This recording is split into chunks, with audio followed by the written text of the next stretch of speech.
All right. Today's episode is about decision making and the process of home buying. Michelle, we spoke on numerous occasions the procrastination people have. I call it procrastination. You might call it as professional, as a mental health professional, you might call it something else. As professional real estate agents, when we get in touch with our clients, the very first thing we do, we pretty much have a conversation with them just to see if they are ready, willing, and able to pull the trigger. Because we all know moving is not easy. Moving is hard. As a matter of fact, if you look at statistics... I would know. Yes. If you look at statistics, I think the category of people that move the least is the real estate brokers, because we deal with it all day long.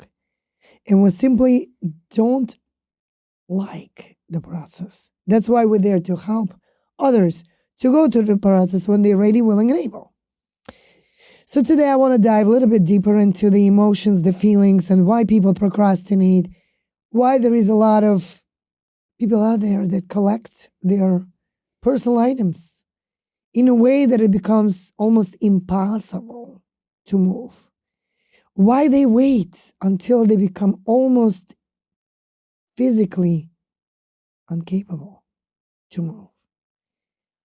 And it's just so many different topics we can dive into with you as professional. But let's talk about maybe one, the most important. The buyer's remorse. Why do people feel based on pictures, right? Their mental state gets triggered based on pictures. Hey, I need to make a move. My wife is pregnant with a third baby. I need a bigger space. I am thinking that I'm ready, but for some reason, I just feel like I can't do it. What do you think gets on the way? I think a huge factor of this depends on who you're working with as a real estate agent.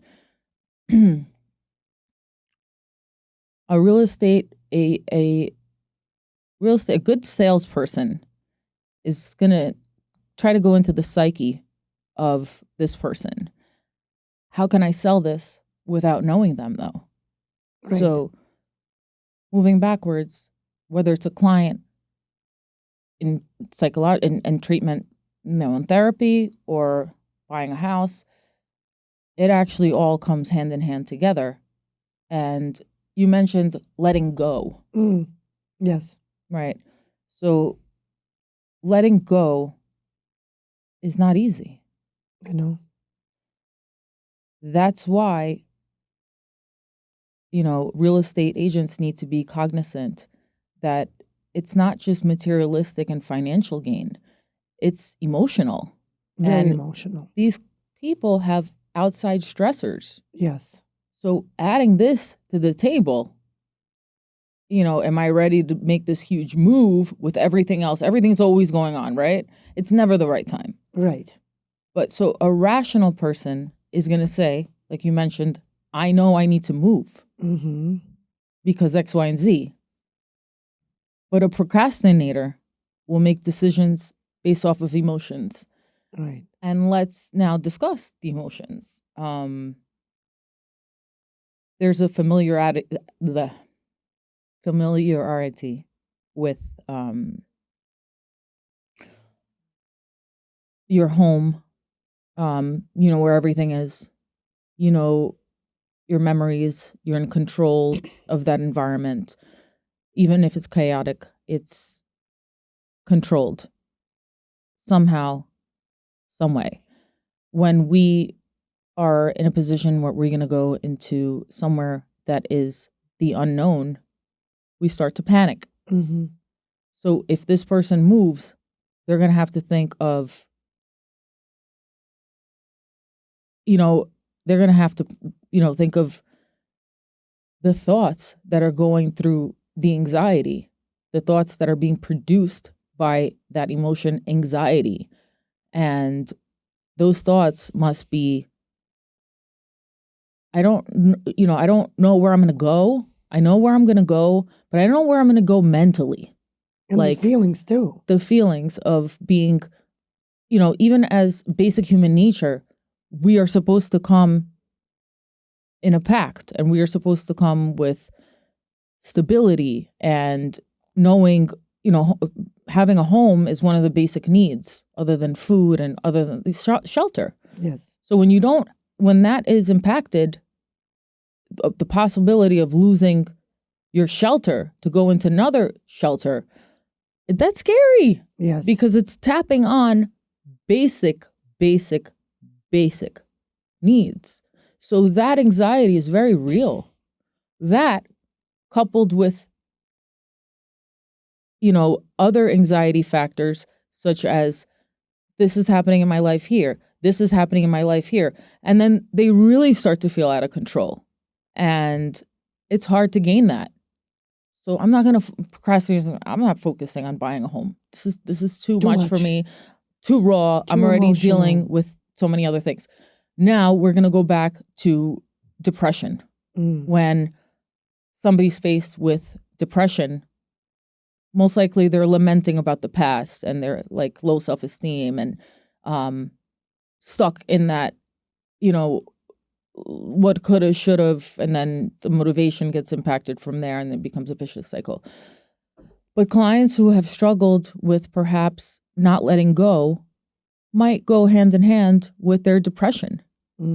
Because if you're not letting go, that means that you haven't dealt with your unresolved childhood issues. Hoarders that show. Yes. Does he need the teddy bear? No. But maybe dad gave him that teddy bear at 9 years old. And that's a memory he can remember as opposed to everything else he blocks out. Everything is meaningful to them. Correct. Everything. Correct. And especially their homes in totality. So my psychological, I guess, guidance, opinion, whatever it is to stay where the client is at and try to figure out what's going on with you emotionally. Obviously, without being like a psychologist and Freud and stuff, but you want to be able to at least tap in and give them guidance, support, empathy. Empathy is very important. Compassion is very important. I understand that you're struggling with this right now. Yeah. This may be a huge process for you. Were there any other times where you haven't, pulled the trigger on things? Are there other times where you feel you can't trust yourself or you have a low self-esteem? So, really trying to engage your client will make them more likely to purchase the home because they are in hands that are fostered and that are willing to guide you through the way, and there's a good rapport there. Rapport is everything. Yes. Without rapport, Connection. they don't want you're just a stoic wall. So you have to learn to look into the client's deep ideologies about themselves, about life, and stay where they're at. And make them feel validated and build that rapport and have compassion for them above everything. And I think that will decrease the level of frustration of sellers. Well, Michelle, I shared with you a story recently that I witnessed a client that was in a very, very significant negotiation.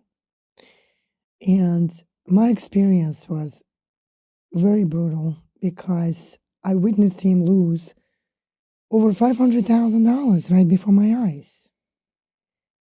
And when you watch all these shows on TV, and when you really pay attention to all details, a lot of times on the editing side, he might come out like, wow, real estate is a fun game. But it could be also a very deep and emotional game.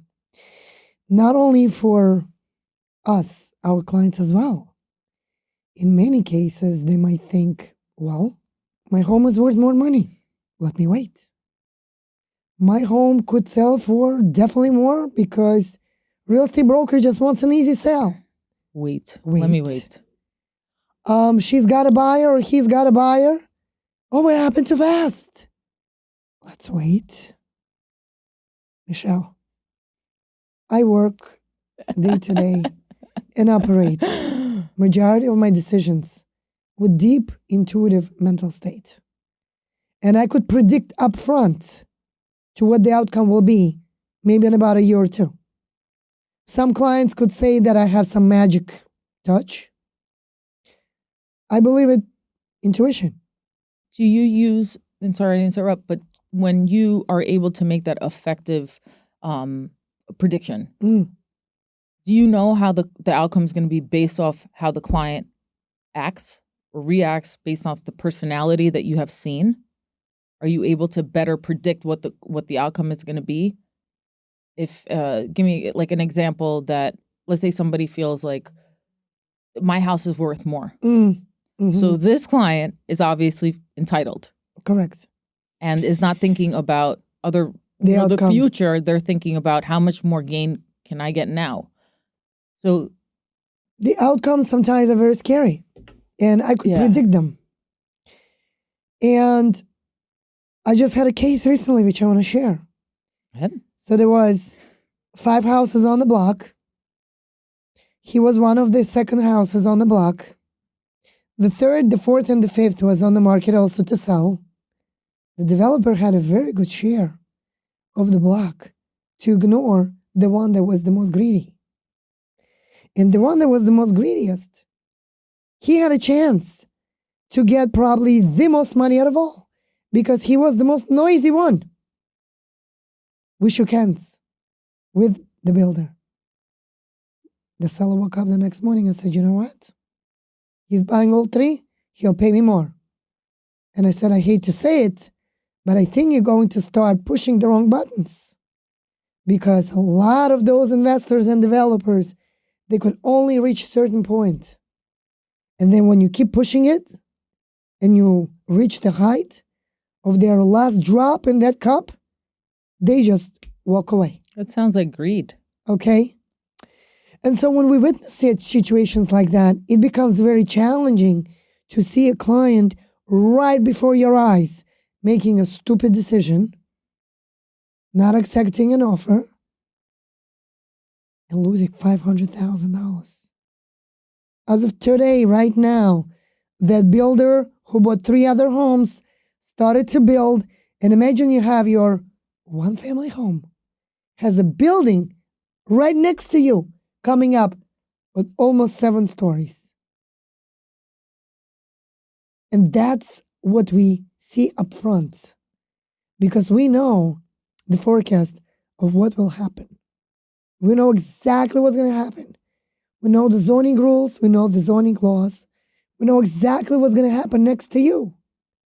So if we're guiding you and instructing you as professionals, please understand we're not coming only from a place of a business approach. We also want to prevent your lifestyle. And it sounds like you're getting pretty emotional when we were prepping or whatever it was. You got emotional as well because not moving forward can have so many negative consequences. And you've seen people fall apart from not moving forward. And whether it's a financial consequence, whatever it is, causes depression or, all these you see, or even suicide. And I don't know if I can speak up on this, but, there was a high level of depression to the point where the person couldn't wake up with this anymore. And so you watching this and not making about the business and getting emotional, that just shows me that you are there for the right reasons. And when they fall apart, you fall apart. Yeah. Because it's your job to make them happy, to create a better, environment for them, to save them from the financial burden, to really guide them to be in a better place. And if the opposite is happening and you're watching this unfold and crumble, it's sad. It's really sad. Emotions. And you can't do anything much about it. Could cost a lot of money. Yes. That's why I have a career. I think your career is timeless, Michelle. Yeah. I think your career is timeless. So are emotions. Yes. So, with that said, we go through a lot of different experiences and a lot of different situations. And like you mentioned, sometimes people just can't even handle the burden of responsibilities. And it turns into sometimes disaster. And for us to be in the middle, we need to hold our emotions in check, right? Like right now, Olga. And it's just not easy sometimes to kind of like witness people making wrong decisions. So I want people to understand that we're here to guide them, support them, and help them to make the next move because we take it very seriously. And every new place, I believe, brings them new prosperity, new joy, excitement. And we understand it's not easy, but you know what? Nothing comes easy. No. And the gains are much bigger The than the gains are losses. much bigger. So, with all that said, I thank you very, very much for covering that important topic, Michelle. Absolutely. It's been my pleasure having you, and we have so much more to cover. Stay tuned, everybody. Thank you.